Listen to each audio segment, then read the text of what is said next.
if you're eating food and drinking water on this earth, there's a likelihood of you experiencing a parasite or two. For me personally, I do parasite cleansing about monthly, and it's around the full moon. You get more efficiency with treating for parasites around the full moon. That's the timing when parasites typically reproduce. Hello, everybody. Welcome back to the Dr. Joy Kong podcast. So I'm inviting an expert in this area, Dr. Clement Lee. I'm super excited to have him with me today so he can share some, just incredible expertise with you. So Dr. Lee, thank you so much for being here. Thank you, Joy. I'm happy to be here to chat with you here. Yeah, I've been looking forward to having this conversation. I've heard such wonderful things about you from multiple sources. I've got very smart doctor friends who said, you've got to talk to, Clement Lee. He's amazing. He solves all kinds of problems other people have trouble solving. So I'm just excited, to have you to share, your knowledge and, pointing people in the right direction. Let me introduce you a little bit first. So Dr. Lee is a naturopathic physician, doctor, and the founder of Optimal Health and Wellness. It's a comprehensive clinic in Pasadena, California, where he uses integrative approaches to offer best possible care for his patients. And he graduated from UC Irvine in 2005 and then went on to receive his doctorate of naturopathic medicine from Southwest College of Naturopathic Medicine in Arizona. Dr. Lee tries to improve the care of his patients by looking at the real underlying causes that are really not looked at by conventional medicine. So Dr. Lee, thank you so much for all the great work you've done. I know you've helped, a lot of people. You're a very hard worker. So I want to talk about the subject of environmental toxicities, which include various hidden infections, because I think a lot of people are not aware of it very much. And these days, we've come to know that even a lot of the chronic diseases that previously were not linked to infections, such as various neurodegenerative conditions, are linked to hidden infections. So That's right. Can you speak a little bit to that? Sure. Well, I see a lot of patients with multiple issues, but what I see a lot is chronic autoimmune conditions and also neurodegenerative conditions like Parkinson's and dementia. But going back to the autoimmune conditions, I see a lot of them having various triggers related to infections. For example, rheumatoid arthritis, usually it could be a bacterial trigger. MS could be also bacterial, viral, sometimes fungal as well. So when we see these cases, we just get our radar widened just to see if there are these hidden infections as, priming agents for the immune system to act in that way.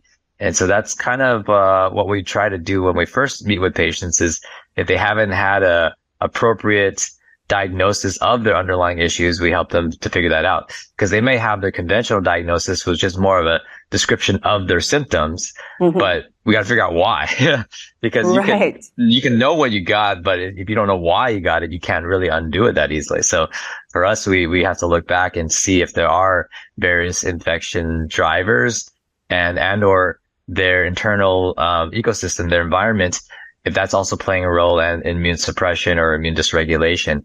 And so then besides the infections, then you can go into the route of environmental toxins such as heavy metals, chemicals, pesticides, even mycotoxins, so mold toxins, and then other things like EMFs and emotional baggage too. Those are all things that tie in for why the immune system might be burdened, because you have so many insults coming from different angles. So which are the patients that you actually test for hidden infections or environmental toxicities? Pretty much everybody that comes to the door in various ways. So someone who comes in with like just a regular GI concern, obviously there's GI disruption, and that could be dysbiosis, or there could be wrong type of bacteria or pathogenic bacteria or parasites that are hiding in their gut that cause them to have their bloating or indigestion or constipation, stuff like that. So then somebody like that would have, or if you have chronic fatigue, there's usually something that's draining you. And sometimes we might want to rule out if there's a viral insult and or bacterial issue, and sometimes parasitic issue. But someone who's healthy, they may not exhibit any symptoms, but they could have, slightly off like white blood cells or high cholesterol even, those things have some minor, impact on labs. And it's, symptomatically just might have a little bit of brain fog, fatigue, or afternoon tiredness.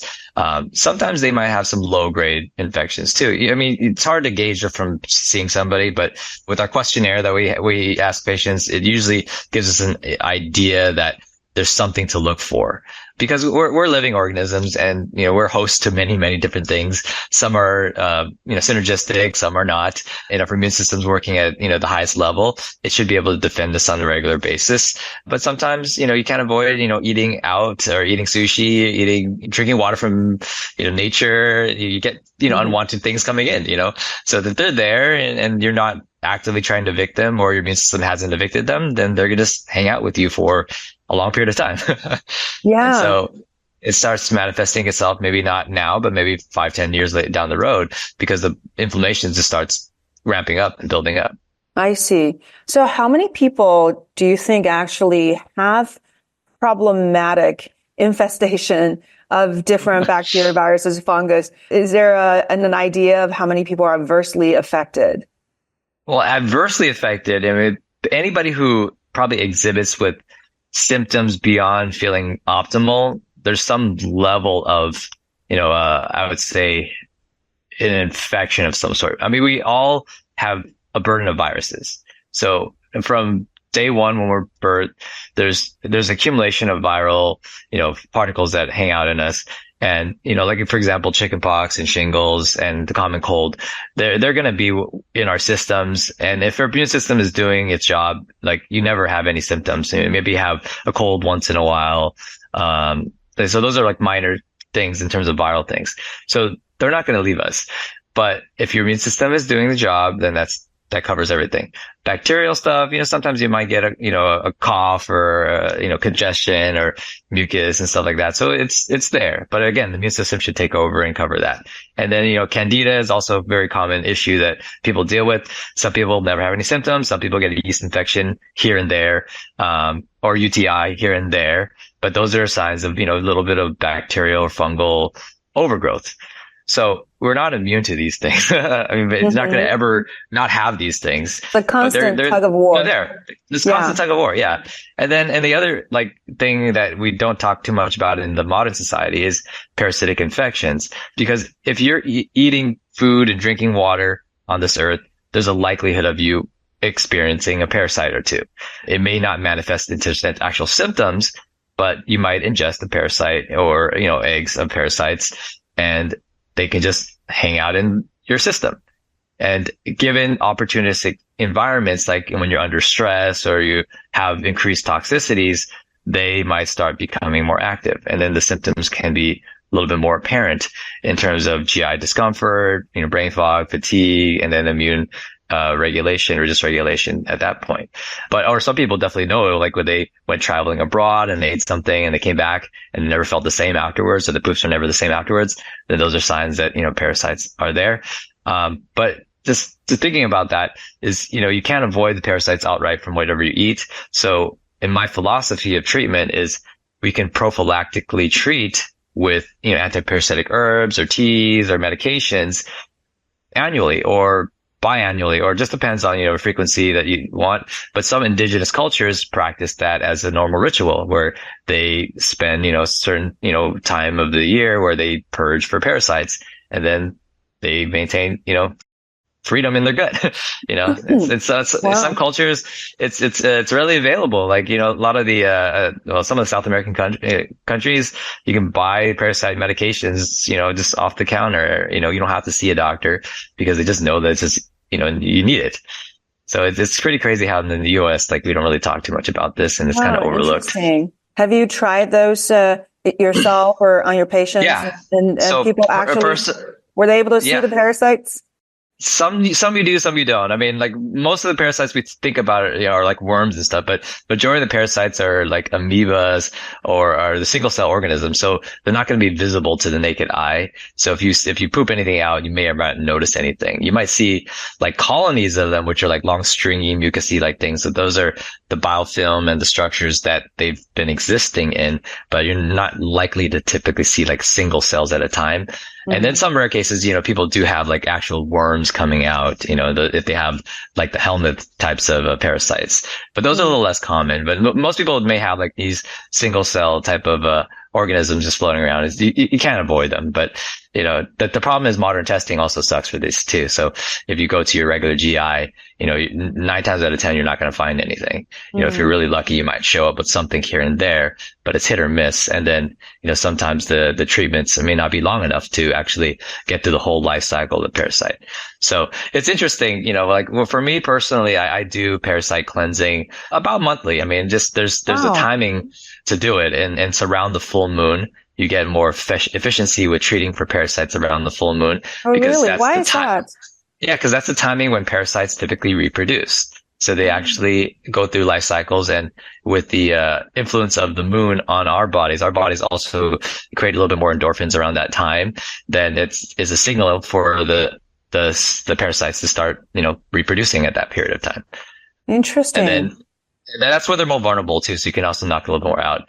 But if you did just relate it to like how the whole world behaves around the full moon, there's like higher incidence of crime, and people are just a little off around the full moon because a lot of that's just being driven by what's going on in us. So if you can see like there's dogs that are howling and animals, because there's parasites that are like just triggering, various neurological or emotional activities. It's funny. I worked in a psych emergency room for 11 years, and we were always talking about, oh, watch out tonight. We're full moon. Yeah.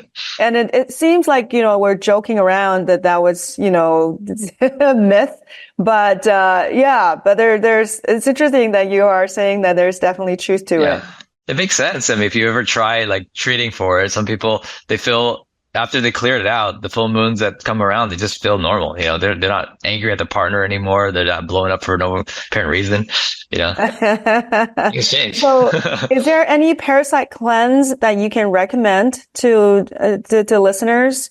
Yeah, there's one through Cellcore, which I sell in our office. It's called the Full Moon Protocol. Oh, really? Which involves, it's pretty straightforward. I mean, they make it very easy. They have instructions to go with it, but you take 3 different anti-parasitic herbal combinations and then a binder. So you're just grabbing hold of the waste that can occur when these microorganisms die off. But you can take it for about 3 days to 7 days around the full moon. And they have different dosing strategies depending on the levels that you want to treat or the intensity that you want to go for. So that's good for somebody like off the counter to start with that may want to, purge a little bit. There's more aggressive ones, which we combine with these herbs and other herbs along with prescription anti-parasitics. So that is my typical go-to. Like I take this myself. To do the full moon protocol along with various biofilm disruptors and anti-parasitic medications that just make sure that the house is clean. Yeah. And then what do you feel after you go through this 3 to 7 days of purge? If you haven't done it before, you could probably feel pretty poorly. Okay. Because you're evicting things. And once you've cleaned it out, like it doesn't feel like anything, but because there's not much to clear out. But initially when people go through it, they can get like headaches, body aches, chills, changes in their GI. They can get constipated, bloated, diarrhea, any variation of those. And then sometimes they actually get anxiety or sometimes nightmares. Depends on what's being released because interesting. When so these you're things saying die if off, there's not much to release, then you're not going to feel a whole lot. But if there's definitely parasites and you will feel something. It can be pretty intense. Yeah. I've experimented with patients, without just herbs, but with actually prescription anti-parasitics. Those are a bit harder or stronger on the body. So they work faster. So there's a bit of a increased that we'll call Herxheimer reaction. So they can develop after that. Yeah. Yeah. Interesting. The question about, there are 2 big areas that I want to, talk briefly about. One is Lyme and one is mold. So, I mean, Lyme is a very challenging condition for any medical providers to treat. What is your approach? Like, how do you attack this very tricky organism? Well, Lyme, one of the hallmarks of Lyme is it causes immune dysfunction. So your immune system is not capable of defending itself very effectively. But if you take a step back, and this is what I've noticed in a lot of my Lyme patients, and kind of in the more progressive Lyme community, is that there's usually a priming effect where Lyme actually triggers things, but the environment in the body creates susceptibility, or something in the environment of the body creates susceptibility for people to have worsening Lyme symptoms. And if you take it back, it could have been actually having mold in the body first. So mold could have been present, and some people may not have any major symptoms, but once you bring an immune priming event like Lyme, then a lot of symptoms can develop afterwards. Because some people can get bit by a tick and never have any issues. And then some people get bit by a tick and then they're bedridden afterwards. So what's the difference between those? And some might be the genetics, but a lot of what I see is just the environmental buildup that might have gotten to the point where their immune system was kind of on a teeter-totter, and then Lyme brings it over the edge. So that's what I've seen. And then some patients, they could overcome Lyme with just antibiotics, and they do feel better, and some don't. And then you figure out why do those patients get better? But if they've never looked at, mold as an underlying issue, then you're not getting to some of the root of the issues. Because, for example, mold is a major immunosuppressor. So it's going to suppress your natural immunity. So you're not fighting things passively. So you might get better if you take antibiotics, but because the antibiotics are doing the killing for you. But once antibiotics are gone, if the symptoms come back, your immune system should be the one that's defending you passively after that. But it could still be suppressed by something like mold. So that's kind of the approach I like to take. Is I round it out. I mean, because there's also other factors like parasites and heavy metals and other environmental toxins and emotional stressors that are basically forcing your immune system to divert its attention. So you're focusing on so many factors that you can't really fight, the thing in front of you. We want to make sure that we can clear those things out, and that way the body has more, resources and attention to be able to deal with Lyme or any other co-infections that come with it. I think you mentioned something similar with COVID, that people respond to COVID very differently. So why do some people, die, and some others don't even notice, symptoms? Yeah. So a lot of it begins with their internal ecosystem. So if you're already unhealthy to begin with, just having high blood sugar or high inflammation, when COVID hits you, your inflammation is just through the roof, the body can't handle it, then you might die.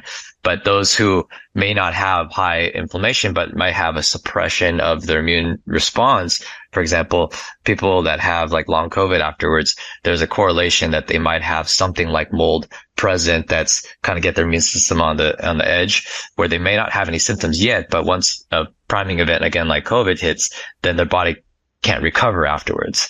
So in those situations, the immune regulation is important to address the underlying cause, so that way they can get better, How do you address then? Like, what is your approach? I assume nowadays long COVID is more prevalent than Lyme disease. I'm not sure. I'm not sure how the I'm not sure the demographics, but it's something that a lot of people are dealing with in some way, shape, or form.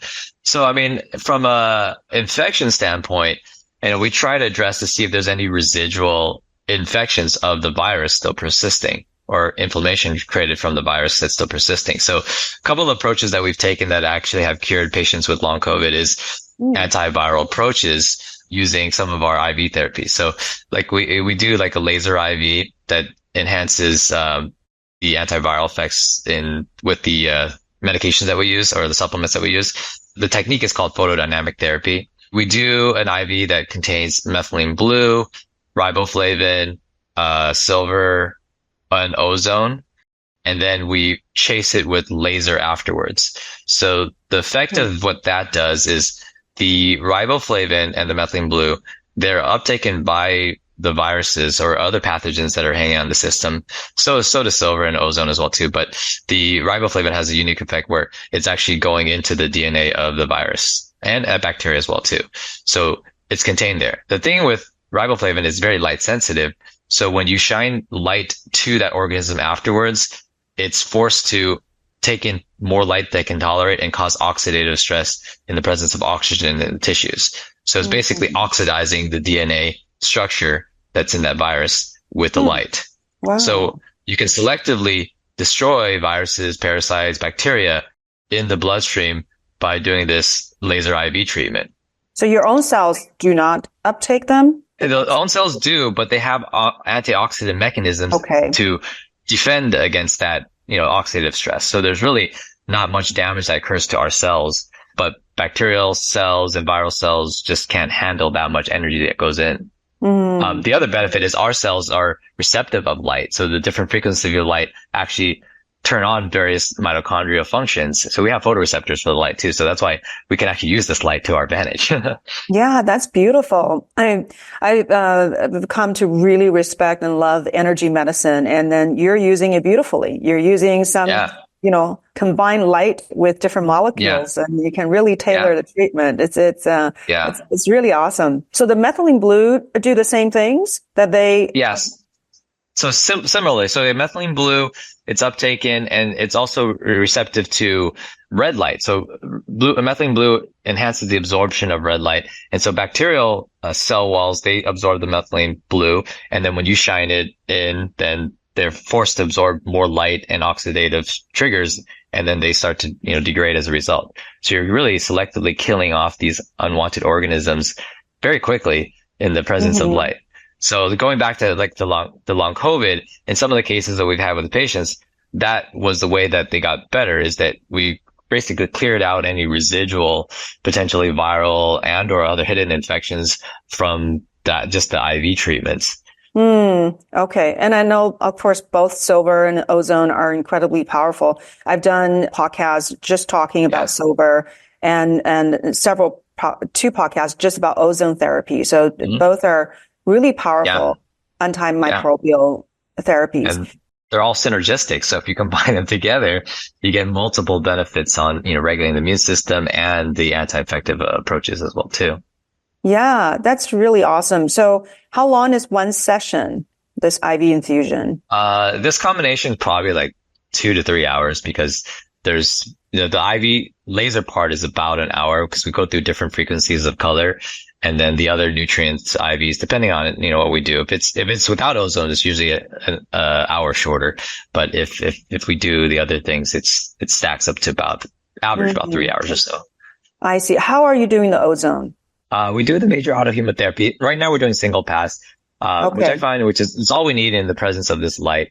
Although like we're planning on getting the EBU technique. So having, full circulation eventually. We just need more space and more, hands on deck. Cause right now our staff are maximized with, all of these different IVs that we got. I see. But for the meantime, the single pass ozone works well enough because we typically combine it with the light to make it more effective. Wow. So how many sessions do people usually need? Well, it always depends on what we're treating. For the example of some of my long COVID patients, they needed maybe like 3 to 6 treatments to see some significant changes in their overall presentation. But those that are dealing with Lyme or other more chronic infections, they may take a bit more. But it does make a difference, like where people have gone through like, antibiotics and know how they can respond. This one changes the game because first of all, it's not toxic. Like you're not hurting anything. You're not actually harming the gut at all with compared to antibiotics, but you get the antimicrobial effects and the restoration of your mitochondria and other cells with the light. So you're actually tonifying the system as well as ridding it of pathogens.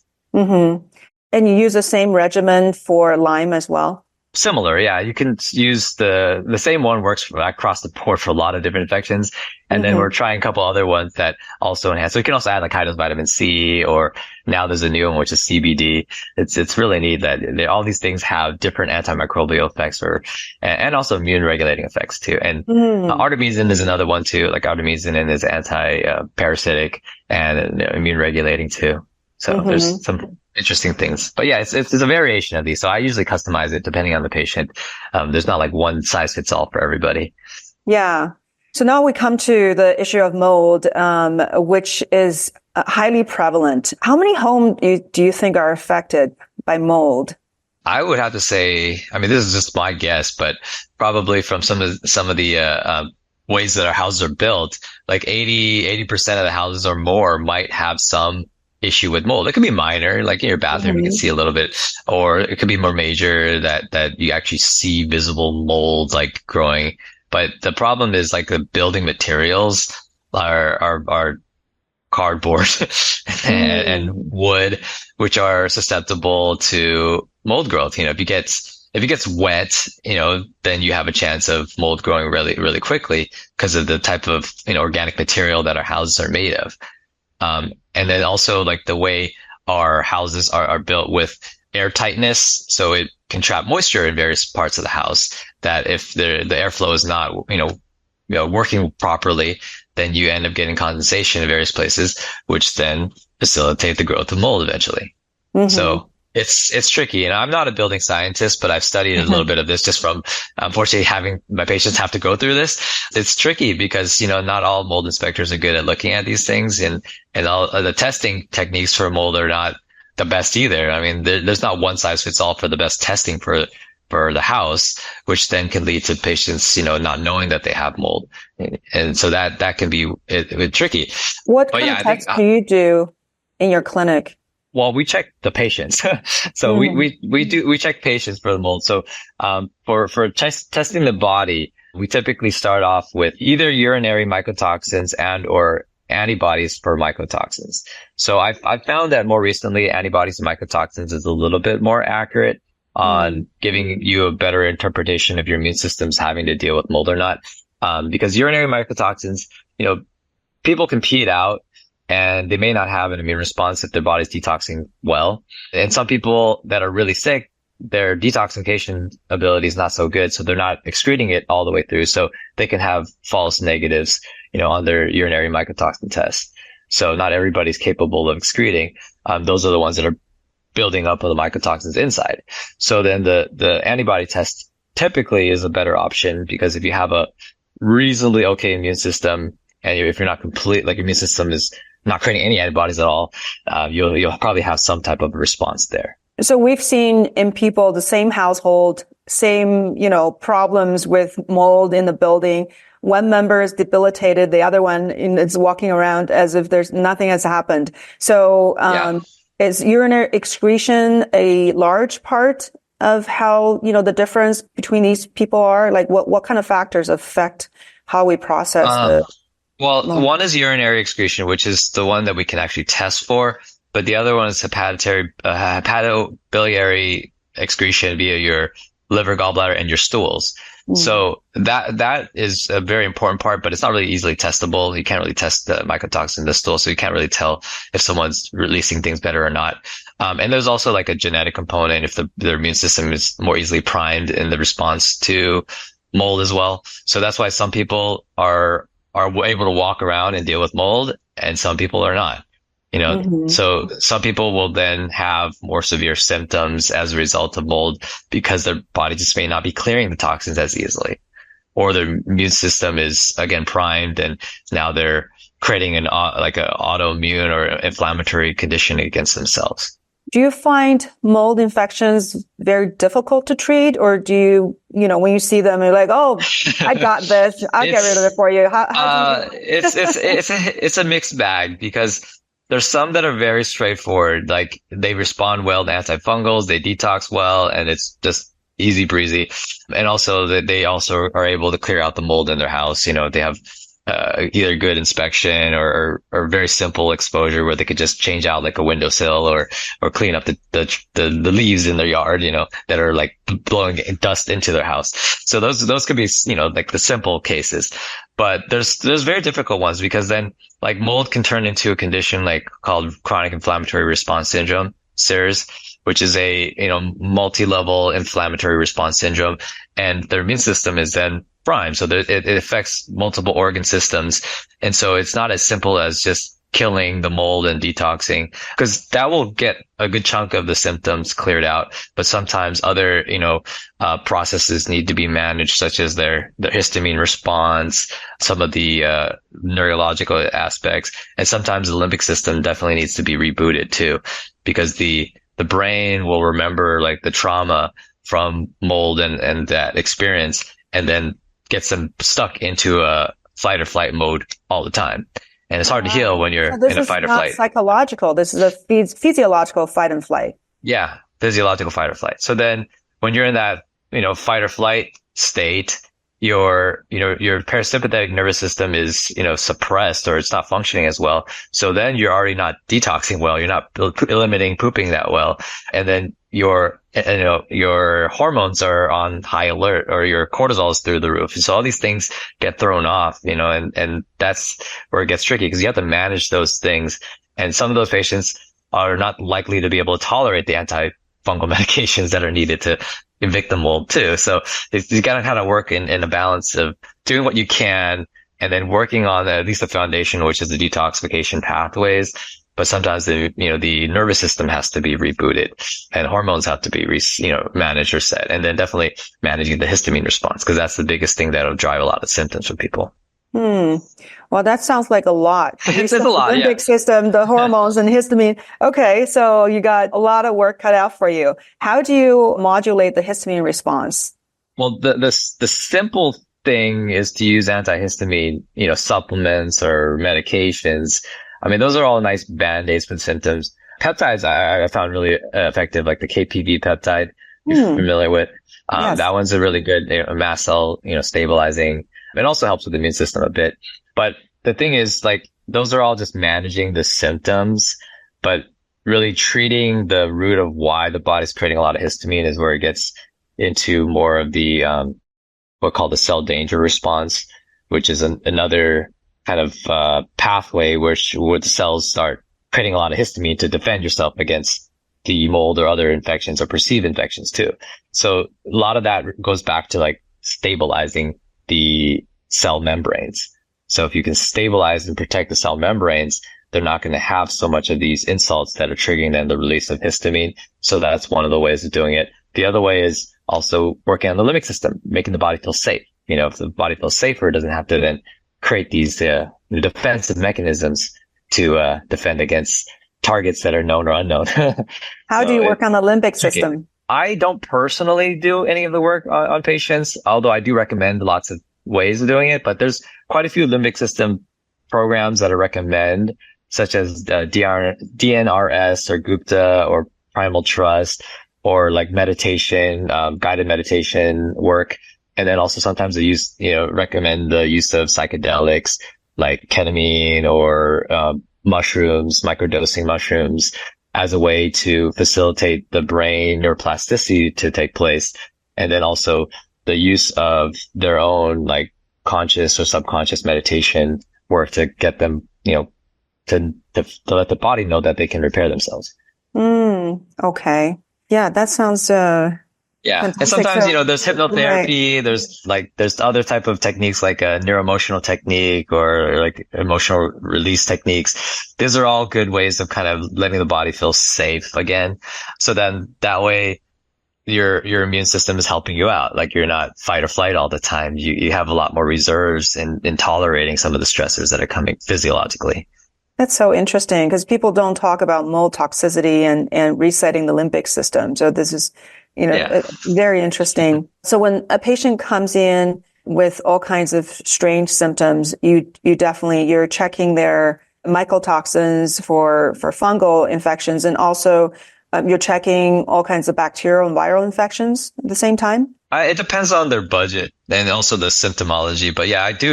If in a perfect world, we'll try to check out for Lyme, other infections, bacterial, parasitic, heavy metals, and environmental toxins and mold toxins or mycotoxins. And then also, various testing on the immune system response to these things. So yeah, in a perfect world, if we test everything, that's what we would try to find out, because this gives you more information of what has affected the immune system. Because it could be any number of these things. It could be in combination of them all, depending on how severe the cases are. Mm-hmm. And as far as environmental toxins, what can people do? I mean, besides not to include these toxins in their, in their daily, consumption of food Yeah. or their, use of, household or cosmetic products. What can they do to detox? Supplements are always good. Like there's various like nutrients, or the simple one is magnesium. Most people are magnesium deficient. Magnesium helps a lot with some of your detox pathways. But like I typically recommend, if you're not eating already healthy and clean, definitely do that. But like a good multivitamin, because it'll have like substrates and micronutrients and that are catalysts for some of your basic and enzymatic functions. So like a multivitamin, and then supplements of like fish oil can be helpful for some people, just to have some essential fatty acids, which help with some of the cell membrane repair. But I think the more specific supplements I'm recommending now that are good for probably everybody in the long run are things like phosphatidylcholine. And actually there's a new product I love. It's called Fatty 15. They're just really great cell membrane stabilizing, cell membrane repairing products, because if you have any of these toxins, they're going to eventually punch holes into your cell walls and then migrate into the cells, and then eventually migrate into your mitochondria, damaging mitochondria, and then eventually sometimes finding themselves into actually the DNA. So if you can stabilize the cell wall and make it less permeable to things, or actually repair it after the damage has taken place, your cells can have the stability in the long run to defend against aging and degeneration. So that's kind of a more of an essential nutrient that people should have, is those phospholipids or cell membrane supporting nutrients, because our cells need the replacement, because if you have, a damaged wall and you don't repair it, you're going to have holes indefinitely. And the same thing with the cell, if you don't have the material available to repair those things, then you'll need it. So the thing about phosphatidylcholine is it does help you in general with detoxification on a regular basis. The liver and gallbladder use it, in some of the clearance abilities. So that's one of the things that you can do that's pretty simple. But there's very specific herbs, like milk thistle or other liver supporting nutrients that you can also add in. But I say the simplest thing for anybody to probably maintain on is some type of phospholipid product. And then if you can get Fatty 15, I think everybody would benefit with that too. I see. What do you think of sauna as a way to detox? Yeah, so sauna is great if you have access to it. So not everybody has access to it, but if you can get yourself to sweat by other means, that's also good too. Because, you just want to work on like your basic elimination pathway. So the body has these naturally designed. When you're sweating, you're moving stuff out through the skin, or you're peeing and pooping. So those are things like water is overlooked too. But water, if you're not drinking enough water, you're not filtering out a lot of this, waste through those means. So if you have adequate hydration and then incorporate the sauna usage, you'll clear out some of these toxins a little bit faster. But yeah, it's in part of the protocols I recommend. If you want to clear out mold toxins faster or other chemical toxins faster, sauna does speed that up a bit. Do you use nitric oxide in your practice? I'm curious. Yes, I do. Yeah. Because there's, I had Dr. Nathan Bryan on the show as well. Oh, yeah. And he talked about antimicrobial properties of the nitric oxide. How do you use it? I use his products. Actually, I use the Neo 40 quite a bit in my practice. I've used some of his other products, but Neo 40 is kind of a common standard product that I use of his, which is great. I mean, it's just a nitric oxide, releasing supplement. So it helps the body to generate more nitric oxide. And usually like the reason why I prescribe it for patients is most of the patients that we see, they have poor circulation because of some of these hidden infections to begin with, or poor gut function that could be dysbiosis from these infections or their lifestyle or other things. So the nitric oxide supplementation helps to offset that as we're trying to correct the own internal natural production of nitric oxide. So that's kind of the supplemental route that I take, as I use the Neo 40 quite a bit. But in terms of like fixing the underlying issue is working on the oral microbiome, making sure that there's good bacteria back in the mouth, and also eradicating the pathogenic ones, and then improving better stomach digestion, and also getting good bacterial balance in the gut. So then the body can then endogenously produce, nitric oxide on its own eventually. So do you find probiotics as one of the best ways to change the microbiome? Yes, to an extent. I've been playing around with a few other things, including postbiotics, but probiotics are typically like the great way to start. But yeah, in certain cases, I use a combination of postbiotics with probiotics. There's a really neat supplement called Thanabiotic that I've been utilizing recently, which is a Thana. Yeah, you might want to Eana. Theana. Wait, Thaena. Aena. Thana. Okay. Yeah. So it's a fecal derived postbiotic. It's basically a healthy person's poop that's been freeze dried, so the bacteria are not living anymore. So they're basically postbiotic nutrients at this point. It's over the counter. It's over the counter. It's over the counter. Yeah, you can just buy it through or online or through the doctor. You actually need a doctor's recommendation to order it. So I have a link available if people are interested in ordering it. Okay, maybe we'll share that with. Yeah, it's really interesting. So because it's basically they're derived from healthy donors, so it's similar to a fecal transplant. So the fecal transplant, you're getting live bacteria from a healthy donor, and then you're swallowing a bunch of pills that are getting into your gut and then reorganizing your gut to the right, diversity levels of that healthy person. So this is a similar concept, but instead of using live bacteria, using dead bacteria. The thing is, the dead bacteria still elicit signals. So the cell walls actually signal your existing live bacteria with information to act upon. And then they modify the diversity to match that of the instructions that they're getting from the donors. So over time, this doesn't take place overnight, but over time, if you're actually taking Thanabiotic long enough, you're actually reorganizing your diversity to match that of somebody that's already healthy.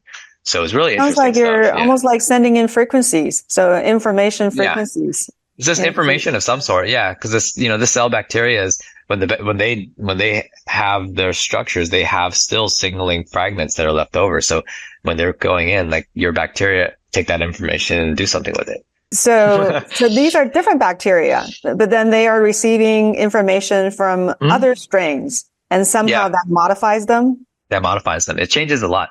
So there's a lot of research into postbiotic, therapies.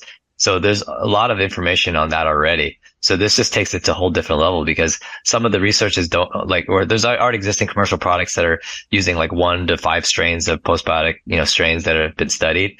This just takes all of the strains into one. So you're changing the gut a little bit more dynamically. Wow. And what kind of results have you seen when people take this? It's considered a postbiotic, this postbiotic, thing? Yeah. Okay. Yeah. Postbiotic and kind of like prebiotic material.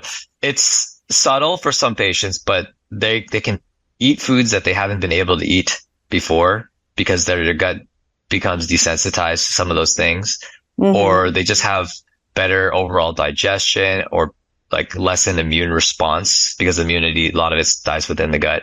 So they just have little less inflammation over time in their GI tract, which leads to less inflammation systemically too.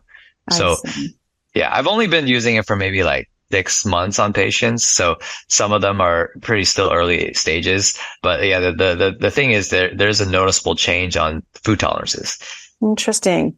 Yeah, I want to come back to the nitric oxide because I want to ask you about the debate between nitric oxide and methylene blue, because people are saying that that there are some opposing mechanisms of actions, and seems like different camps don't really like each other as far as what the other supplement does. What's your view on, because you use both in your office? Well, methylene blue lasts for quite a while. Nitric oxide is produced just briefly, like the half-life is very, very short. So your body produces all the time. So I don't see an interference with it. Honestly, I know that there's some issues with methylene blue and nitric oxide. I don't have any issues with them combined together. Like there's nothing, I don't see a problem with it. Mm-hmm. Yeah. Yeah. Even being used at the same time, you don't see a problem. No. Okay. All right. That's great because, I utilize it, but there were some concerns about too much nitric oxide being harmful for the brain and. Not really. Okay. Again, the half-life is so short, so it's not like it's going to persist creating damage. I mean, I haven't seen any issues in that department here. Mm-hmm. Yeah. Okay, great. So I think we've got a lot of great information out for people. And if people want to learn more about this from you, how do they find you? Right now, my website is opthealthwellness.com. So I have some general information on the type of services that I offer. I'm going to be revamping that website. So in the probably next month or so, it's going to be probably having better information on there. I have my Instagram, Dr. Clement Lee. I don't post nearly as much, but that's a work in progress. So we're going to put probably more content eventually. So those are the main two ways to reach me, and then eventually a YouTube channel. But I think I got to start with the Instagram content, and some of that will be overlapping to YouTube as well. But those are the primary ways to find me here. Right, right. There's always this, finding the balance between doing your work as a doctor and then posting it to let people know that you're doing the work. Yeah. Yeah, but this is really great. And, hopefully this will, really, light up, light bulbs in people's head and, get people to think about what may be the underlying issues for their troubles and then, find good solutions. Do you find that, the majority of people suffering from these chronic infections can get really good relief, that they are able to be fairly free of these infections? I believe so. If you get enough of the burden decreased, whether it's the toxins and or the infectious burden, and then the immune system comes back online to defend it the way it's meant to be, then I do see that it's possible. And I've seen patients recover from these things. There's other things that we didn't really get to talk about, but this is something that you also do, which is stem cell therapies. And these things can be like major catalysts to allow the body to heal faster. So because when you have all this damage that's taking place, you need to repair that. And sometimes your own repair mechanisms are as good as they can, but they might have been through a lot already. So the repair process can be rather slow. So in this case, is stem cell therapy. If those can afford it, it's an amazing way to get back on track in the shortest amount of time possible. So I'm so glad you mentioned that, because that reminded me of a few Lyme patients. Not I have seen, but the doctors I've trained, have treated and seeing drastic results with people with chronic Lyme, like decades long of Lyme, and within weeks, tremendous improvement in energy level, neurological symptoms, and then doing brain scan with, most of the lesions completely going away. So that speaks to how, if you can give your body the blueprint of the right signals for repair, which was a clear signal when we were first born, right? We were very robust, very adept at fighting off problems and quickly repair the body. But as we get older, those signals get more and more deteriorated. And we're having more trouble really mounting an attack and mounting this repair response. So when you give the body this pure signals, all of a sudden the body knows what to do. And then you have drastic improvements. Yeah, because then you're repairing the immune system primarily, as well as other parts of the body. But the immune system is the one that's actually defending you against these infections.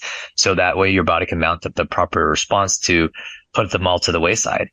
And then you're not dealing with anything anymore. Right. Or the immune system, not just the immune system, but it restores some of the natural detoxification process so the body can start more effectively clearing out these things on their own. So it's a combination of all that. Yeah.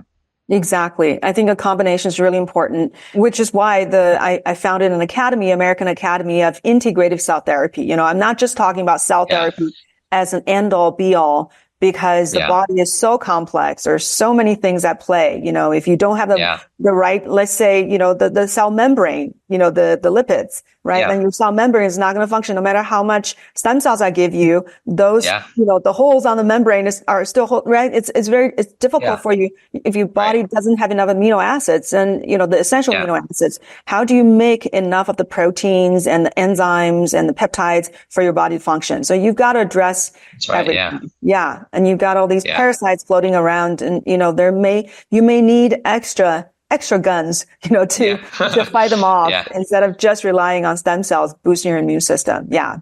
Yeah. Wonderful. Thank you so much. I really enjoyed our conversation. I look forward to learning more from you over time. I'm sure I'll have clinical questions that sometimes I will, hit you up on. Okay. That's awesome. All right. Okay. You take care. And thank you everybody for listening. And if you enjoyed this, make sure you like and subscribe. So thank you again. Bye now. Okay. Thank you so much. Bye-bye.